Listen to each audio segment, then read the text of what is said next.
محترم مسلمانانو خویندورونو د چا کو څومره د لوی نه لوی حاجت وي د چا کو څومره د لوی نه لوی مشکل وي دا وظیفه د درې ځلیو کې ان شاء الله العزیز الله پاک به تمام حاجات پوره کی الله پاک به تمام مسائل محترم دا به ختم کی بسم الله الرحمن الرحیم شروع کوم د ډیر زیات بهون کی او د ډیر زیات مهربان رب په نوم باندې زه ګواهي ورکوم د دې خبرې چې د الله پاک نه علاوه د عبادت لایق بل څوک نشته او نبی کریم صلی الله علیه و آله وسلم د الله پاک بنده او د الله پاک رسول دی نن چې محترم زمونه کوم وظیفه را ډیره زیاته عظیم شان او ډیره زیاته کمال ده استاسو تمام حاجتونه ان شاء الله العزیز تابا په درې ورځو کې پوره کیږي محترم وظیفه دومره ناشنا ده دومره عجیبه ده که ستاسو حاجت د نوي کور وي که ستاسو حاجت د نوکرۍ وي که ستاسو حاجت د رشتې وي دغه رنګې ستاسو حاجت کو د ویزې وي چې څومره مسایل دي انشاءالله الله پاک به ستاسو تمام مسایل دا به ختم کړي څومره حاجات دي الله پاک به ستاسو تمام حاجات دا پوره کړي کو تاسو سره محترم اسباب نوي الله پاک به د غیب نه اسباب برابر کی او تاسو کار وکړي ولیکن محترم وظیفه پدې خود لشي طریقې باندې کوي ان شاء الله عزیز ان شاء الله الله پاک د ذات نه کلک امید ساتم چې الله پاک به تاسو تمام حاجات پوره کړي تمام مسائل به الله پاک تاسو ختم کړي محترم نن چې کومه زموږ وظیفه ده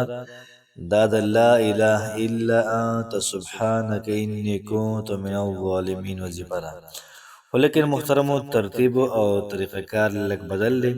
په دې ترتیب او دې طریقه کار باندې تاسو دا وظیفه وکړئ ان شاء الله تاسو حاجات دا پوره کیږي مسائل دا محترم الله پاک دې ختمي ترتیب او طریقه کار وداسي وي چې تاسو به د ماسوتن د مانځنه بعد کله تاسو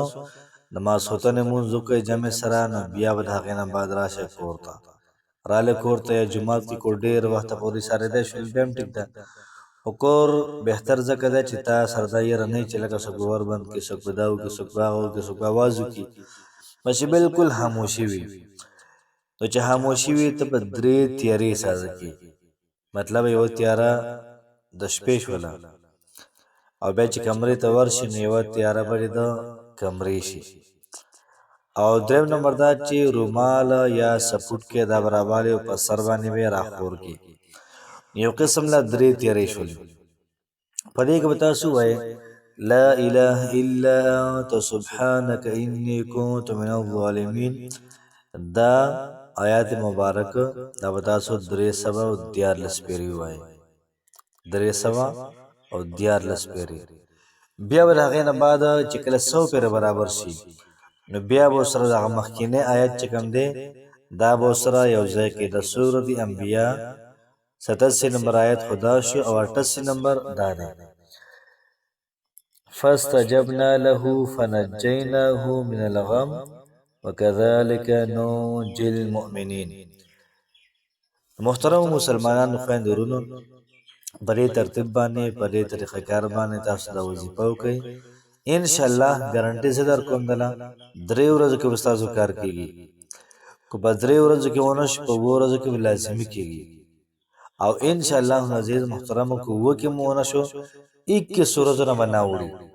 تاسو سمرا د غټه نه غټه مسله وي سمرا لوی مشکل وي سمرا لوی حاجت وي ان شاء الله د یو وشت ورځې نه اوړینو نو خپل حاجات خپل مسائل دا محترم یو وشت ورځو کې راټول کې او په الله پاک باندې پورا کړي یاد ساتئ د وظیفې نه مخکې او وروسته درود شریف دا ویل بکار سوارلس پیری او د الله پاک په ذات باندې کامل یقین او چې کله وظیفه برابر شي بیا به هغه نه بعد محترم دعا وکړي وظیفه ودا سوي چې نن وظیفه وکا سباله موکا بل سبا موکا سو پور استکار نه شوی وظیفه با نه پرې مولانا زکریا رحمت الله علیه خبره منوا کې جوړه الله پاک باندې خبر او مانی بیا الله پاک پرې مطلب دا کنه چې موږ به تزاری کو نن مو تزاری وکړه وظیفه مو وکړه سار له به تزارې وکړم، وظیفه به کوم، بل سبا هغې پورې به زه خپل کوشش محنت دا پرېږدم نو چې څه پورې په الله پاک خبره منلې دی. الله پاک نه کلک امید ساتم چې دا وظیفه څومره کسان کوي انشاءالله الله پاک به د دوی تمام حاجات پوره کوي. الله پاک به د دوی تمام مشکلات دا به ختموي. ویډیو محترم او رساو په نیت باندې مخکې شیر کړئ. الله پاک مو خوشحاله آباد ساته. السلام علیکم ورحمت الله وبرکاته.